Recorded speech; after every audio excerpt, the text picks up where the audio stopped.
Zon TV musibye mutyanno akawongeza akalungi amakyama malungi naje muwangalira abuduge manya mwebale idi mwebale kusiba atera nabashali mu kisibo mukama abawo mukisa twasa abantu ekisibo kino tukiwe Uganda mukama tukyusize embeera amina. Mujala kwebaza President Robert Kyagulanyi olwente kateeka zino ezigenda maaso n'ekifaananyi kibalaga Uganda n'ensi yonna okutwaliza wamu butya obukulembeze bwabwe bugenda okubeera. Ekifaananyi kijjanga kirungi ddala era kituwe essuubi ate era tusaba ntyongeremu amaanyi tutuukire ddala wali kukusalawo kwenkomeredde kikyokka kikyabulawo ate era mu ngeri yemu n'okwebaza loopu waffe gyolesa ennyonyi olw'okulaga enkyukakyuka wakati mu kifo ekyo kyatuddemu. Ebbanga likibaddewo tekibadde na impact yonna tukirabye gino ebbanga lyakibaddemu netulaba ani loopu alina kukola atya wadde nga okunyigirizibwa kungi n'okusomozebwa kungi naye alaze obusobozi n'okulaga nti byali biganye bisobola okulebera era singa twali twasooka naye twandibadde tuli wala naye lwakuba munnange nti ne bwe yali mu Kosase era twalabanga ebitambula bwe yagivaamu tulabawo akasiriikiriro kangi naye kali loopu tusubira nti ku mulundi guno n'entebe tugenda kugifuna nga tukwatiddewo nga bannayuganda. So njala kwebaza abakulu abo n'engeri gye baweerezebwa n'ekibiina engeri gyekikozeemu emirimu gyakyo newankubadde ate bangi abakituddemu nga balimba nga tebali mu kyo tebali mu ndowooza yaakyo naye byonna tugenda kumalako nga Mukama Katonda yatukulembedde. Ku nsonga ya Minister wa Foreign Affairs ensonga eno tuzze tugyogerako enkya n'eggulo. Ensonga nyingi zaakonyeeko naye jakujjamu ensonga nga bbiri. Ensonga za political parties okwegatta oba abaliida b'ebibiina okwegatta tuzze tukiwakanya kubanga tuzze tukiraba okuva twava mu kulonda okwa 2021 wabaddewo emikago nga negimu nnubu ebadde gituulamu tujjukira olukuŋŋaana olwatula ku Africana Hotel olwalimu political parties zonna ezisinga obungi njukira naye tezaavaamu bibala. Abazirimu be bamu be bano abazirimu mu kiseera ekyo n'abali bakulira parties ezimu be bamu era be bayita okwagala okuddamu okwegatta. Kakati parties zaaliwo before nga nupu tennaba kujja nga tuli mu people power baagezaako okuba nti bwe baba nga Kyagulanyi anaabeegattako alina okukolera wansi waabwe era twakirengerera wala oba abantu baakirengerera wala ne bagamba tesujja kukola n'abantu bano kubanga bo kasita mwegatta nga bazingazinga nga batuvuga direct ewa Museveni nga bakyusa ebintu. Mukama n'ayamba people power nekola ekibiina ekyavaamu nupu era enteekateeka ezo zattwalira abakulu babiri balamba omukulu Seeka Anasi Kalisa ne Shehe Nuhu Muzaata. Enteekateeka eyo bajja mulamu bw'ensi eno nga babagamba nti mulina kola kibiina temubuuka na nseekeezi naye tubadde tujjera nga tukiragalunye ti abantu bano tetuyinza kukolagana nabo naye ng'ate tolina bw'okiraga nga tolina bakolagana nabo ng'olina okukolagana nabo bakulage nti kyoteeza kibaliko. Kakati tugenda okukizuula oba twagenda okukizuula nga ne boonootuula n'abantu bano nti mubeeko bemukkaanya temugenda kugusa kubanga enteekateeka yaabwe yonna yakusaavinga Museveni era bo balina enkwatagana ebatuusa ku Museveni. Ne bakola emikago gye bakola ne bakulaga nti bali ku sayidi y'abantu naye ng'ekyamazima basasulwa omuwendo ne bawaayo eggwanga era singa bali bakola ebyali ebituufu osanga ne Museveni nti yalituuseeyo. Kati nga njagala kwongera ku nsonga eno kakati tutunulidde nnyo emikago egize gibaawo nga batuula bannabibiina byabufuzi ne batuula balabe nti basobola okukolera awamu naye situlabyemu bibala era siwali kitwalabye kivaayo kuba twalabako omukago ogwatuula ku hoteri Africana ntuddamu ne tulaba omukago omulala nga nuupu eyise bannabibiina byabufuzi ku kitebe kyayo byonna tebiina kyebikoze kubanga abantu bano bajjanga kwekwasa n'okusigala nga beerimbika okulaga nti bali wamu n'opposition naye ng'ebikolwa byabwe tebiraga kituufu kivaayo. Olw'ensonga tutunulire Nobert Mao ne bamu ku basooka okugoba Kyagulanyi bwe yali nga talina center number bwe batyo baakyogera era ne bagamba baanaakola nabo alina okuba nga akolera wansi wa DP era ne tufuna ne statement y'emu okuva wa yali president wa FDC Mulyati mu kiseera ekyo naye n'akola statement y'ekudaala nga bakulaga nti Kyagulanyi talina wajja kutuuka kuba talina kibiina so talina bargaining power alina kubeera wansi waabwe kuba talina kyajja nakyo.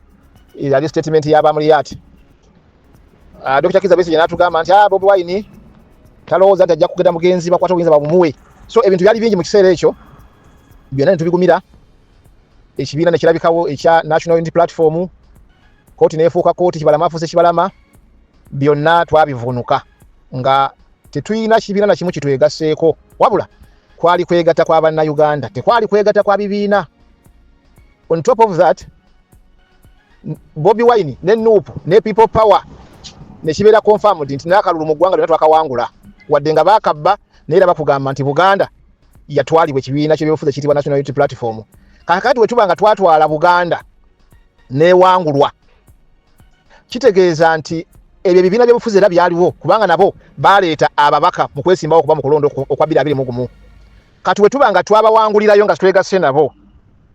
kitegeeza nti tebaalina mugaso era nakati tebana kye bagenda kugattako. Kati bwe tunaagenda maaso nga tugamba nti ebibiina bitwegatte nga bannabyabufuzi kati ffe tuba tugenda okuba ekizibu nti twegattako emitawaana gye tumanyi obulungi nti egyo mitawaana kwegamba oba ogenda kwegatta n'omuntu alinako kakasirimu ng'okimanyi nti onalinako kakasirimu era ajja kakusiiga oba alina obulwadde ng'obwenziku aba agenda bukusiiga kubanga tutegedde nti balwadde bankyukakyuka. Therefore bwe tuba nga twawangula Museveni mu ggwanga lyonna nabba akalulu ne tuwangula Museveni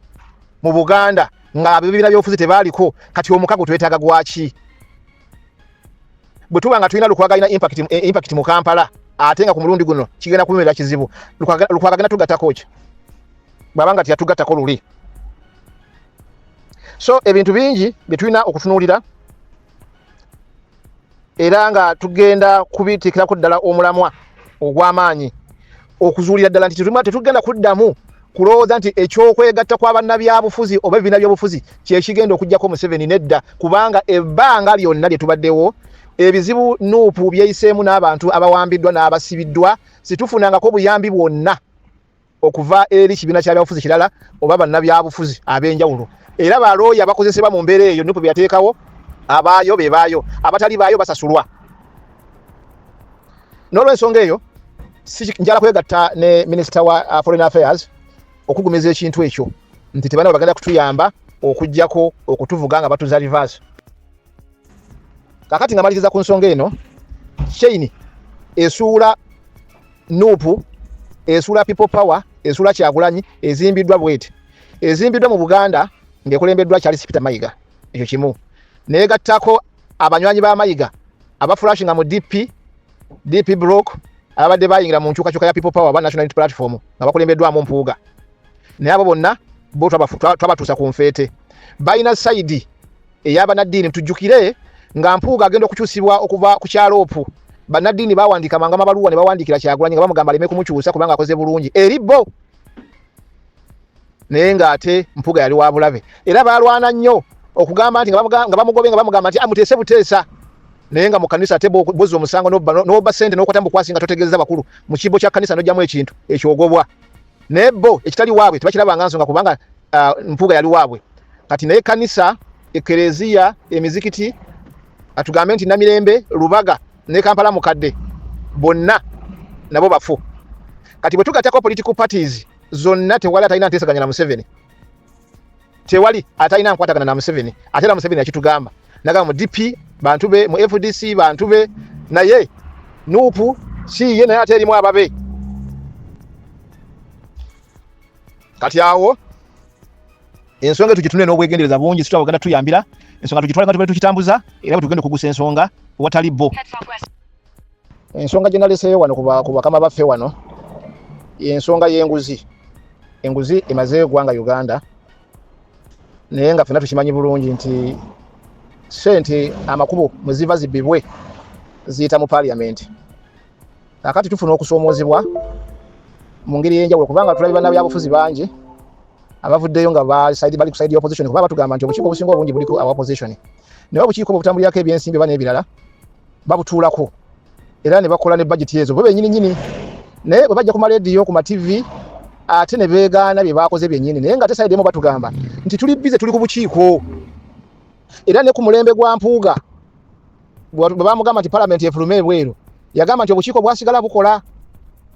ekitegeeza obukiiko bwe bukulu ennyo okusinga front kugamba okusinga floor ya parliament obukiiko bukulu nnyo okusinga floor ya parliament. Kakati nekirabika nti obukiiko buyisizaawo Museveni ssente ye n'agenda nakola ebibye mwebyo nakati bazisabye mulimu peneti mulimu roko mulimu amaje UPDF bali Sudan bali Congo n'okulagira sente zigende zitalina kulaga wonna ne baba bwe sente kakati naye nga biba ku budget kati twetaga okumanya bwe babanga tebatudde kubanga bagamba nti era tebasobola kuisa budget nga temuli opposition lwaki bagenda maso n'okuwa Museveni ensimbi naye nga bakimanyi nti bwe bazimuwa tebalina accountability ebikolebwa tebiriyo ne gye baba zisindise gye bagamba nti genda okukola babalemesa n'okugenda okulambula emirimu egiriyo oba gye bakola tuze tubirabe ebbanga lyonna mirimu tegiriyo tegikoleddwa sente teziriyo ate n'okutuukayo okulambula ebikoleddwa tebisoboka ate n'okubata kambukiiko nga kosase era tewali makulu gavayo wavayo omuntu anaasibwa oba n'avunaanibwa oba okuzza sente za gavumenti oba sente z'emiwu w'omusolo kati awo abakulu balina okukinyonyola obulungi